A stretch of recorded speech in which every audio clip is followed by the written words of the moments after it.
नमस्कार मित्रांनो, ब्रँड महाराष्ट्र या मराठी यूट्यूब चॅनलवरती आपल्या सर्वांचं अगदी मनापासून स्वागत। तर आज आपण प्रत्यक्ष आमचे बंधू मलपूर गावचे शेतकरी पुत्र त्याचबरोबर शेतकरी राजा MNR या मराठी नवीन यूट्यूब चॅनलचे संस्थापक अध्यक्ष सोमनाथ थोरवे यांच्या आज आपण प्रत्यक्ष शेतामध्ये आलेलो आहोत। आणि शेतामध्ये येण्याचं कारण असं की त्यांच्या शेतामध्ये त्यांनी बऱ्याच गोष्टी अशा एका क्षेत्रफळामध्ये उपलब्ध करून ठेवल्या आहेत, जेणेकरून त्यांचा भविष्यामध्ये नक्कीच फायदा होणार आहे।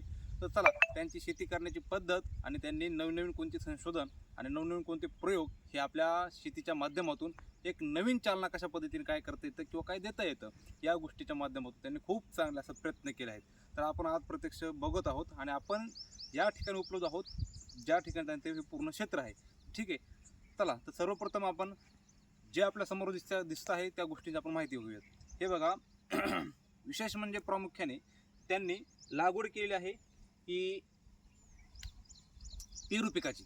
तर पेरू पीक हे 20 बाय 20 या अंतरावरती त्यांनी लागवड केली। ठीक आहे, लांबी 20 फूट आणि रुंदी 20 फूट या अंतरावरती त्यांनी लागवड केली आहे। परंतु जी लांबीचं क्षेत्रफळ आहे 20 फूट पर पेरू, तर त्याच्यामधलं जे डिस्टन्स होत आहे समजा 10 बाय 10। ठीक आहे, दोन पेरूंच्या एकदम मध्यभागी त्यांनी असं एक संकल्पना लढवली की पेरूच्या कालांतराने उत्पादनाच्या नंतर अजून आपला ॲडिशनल एखादं उत्पन्न घेता येतं का। तर चला आपण प्रत्यक्ष पाहणी करूयात की त्यांची किती चांगल्या पद्धतीने आणि शेतकरी असावा कसा आणि शेतीच्या माध्यमातून त्यांनी अजून काही डेव्हलप करता येतं का हे दाखवण्याचा प्रयत्न केला आहे। कमी क्षेत्रफळामध्ये जास्त गुंतवणूक करून जास्त उत्पन्नामध्ये कशी भर पाडता येईल असा खूप चांगला त्यांचा विचार हा मला तर आवडला आहे। आणि मी तो विचार तुम्हाला सर्वांना दाखवण्यासाठी आज आपण प्रत्यक्ष मलनाथपूर या गावामध्ये त्यांच्या शेतामध्ये आलेलो आहोत। चला प्रत्यक्ष पाहूयात। हे बघा, गेलेल्या जून जुलै महिन्यामध्ये त्यांनी पेरू आणि लिंबोणी दोन पेरूच्या आतमध्ये जे 10 फुटाचं अंतर आहे पर लिंबोणी पर पेरू अशा पद्धतीने त्यांनी एक झाड एक लागवड केली आहे जवळपास 1.5 एकरच्या क्षेत्रामध्ये। ठीक आहे, तर आपण प्रत्यक्ष पाहूयात त्यांचे कशा पद्धतीने हे आहे। हे बघा, मी एक फाटा कट केलेला आहे पेरू पिकाचा, तर तुम्ही आज प्रत्यक्ष पाहू शकताय। थोडंसं जवळ आहे आणि प्रत्यक्ष पाहू शकताय की जुलै महिन्याची ही लागवड।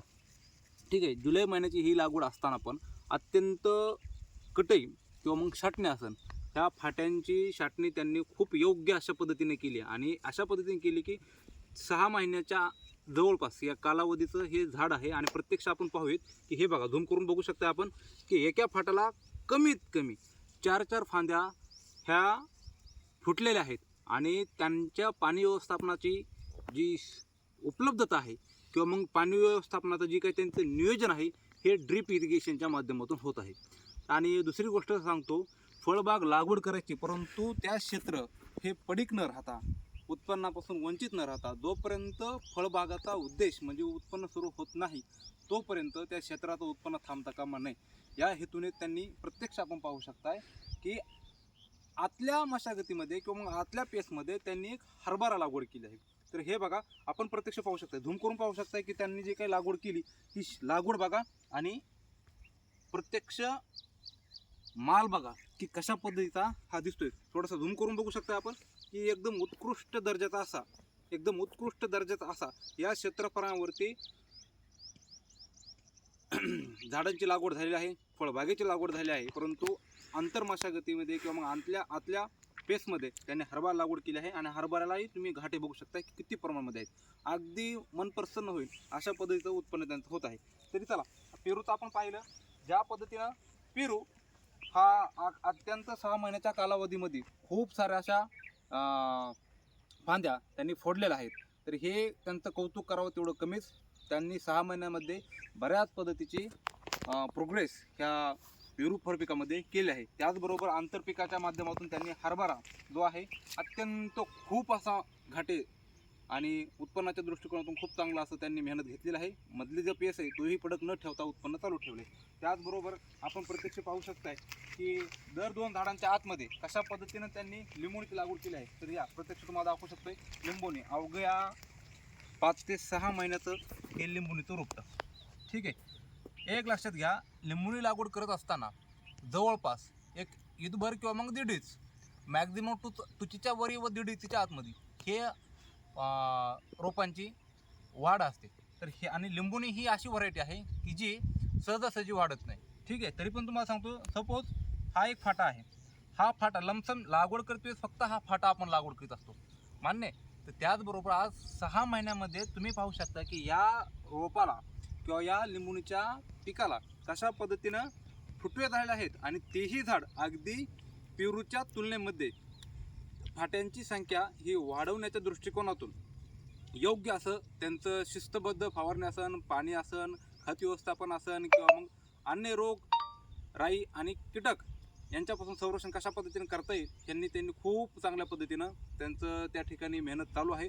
आणि नुसतं एवढंच नव्हे, आंतरपीक तर चालू आहे, हे आपण प्रत्यक्ष पाहत आहोत. त्याबरोबरच मुख्य म्हणजे फळबाग याच्या अंतर्गत एका क्षेत्रामध्ये 2 फळबागाचं उत्पन्न त्यांनी घेण्यासाठी खूप चांगली मेहनत चालू आहे.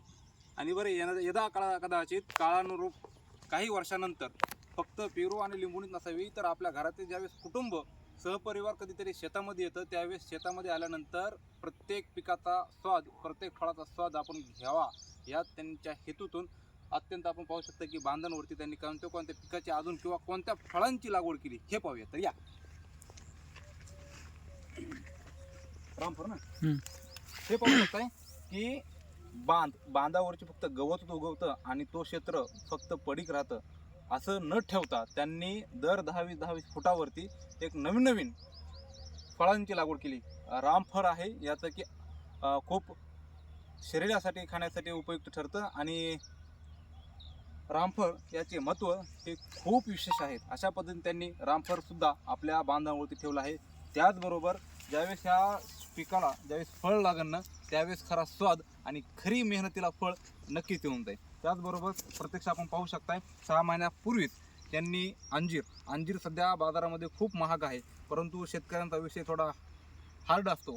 काय नाद करायचा पण शेतकऱ्यांचा नाही हे म्हटलं जातं, हे उगाच नव्हे. जरी फळपीक महाग असन अंजीर, तरी पण शेतकऱ्यांनी, आमच्या बंधुतुल्य भावांनी, सम्राट थोरवे यांनी प्रत्यक्ष त्यांच्या शेतावरचा बांध हा पडक न राहता त्याचा पण काहीतरी वापर व्हावा या हेतूतून प्रत्यक्ष आपण पाहू शकता की ते जरा झाड आपण बघतोय की अंजीर आहे, म्हणजे यदा कदाचित भविष्यामध्ये त्याचाही स्वाद नक्कीच खायला भेटणार आहे. त्याचबरोबर हे बघा, हिमालयामध्ये सफरचंद येतो, परंतु यांनी नवीनच प्रयोग करून ठेवला आहे की आपल्या मराठवाड्यासारख्या भागामध्ये सफरचंद हे आपण जे पाहत आहे का, ते सफरचंदाचं झाड आहे.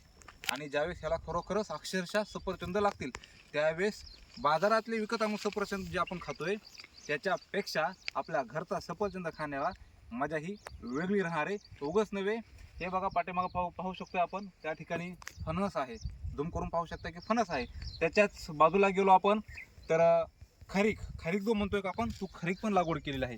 त्याचबरोबर चिंच आहे, आंबा आहे, असे विविध पिकं एका क्षेत्रामध्ये घेऊन एक शेतीला भविष्याच्या दृष्टिकोनातून एक खूप चांगल्या पद्धतीचा असा रंगरूप, रेषा आणि आकारणे देण्याचा प्रयत्न आमच्या भावांनी केला आहे. तरी चला, ब्रँड महाराष्ट्र या यूट्यूब मराठी चॅनलवरून आमच्या भावाला येणाऱ्या काळासाठी आणि त्यांच्या फळबागेमध्ये भरभरून अशी उन्नती व्हावी यासाठी खूप खूप शुभेच्छा देतो. आणि परत एकदा भावाचं कौतुक करावं तेवढं कमीच. तरी चला, असंच नवनवीन शेतकऱ्यांनी नवनवीन प्रयोग करत राहावं, शेतीमध्ये आधुनिक पद्धतीने शेती करावी, यालाच खरं महत्त्व आहे. जय हिंद, जय भारत.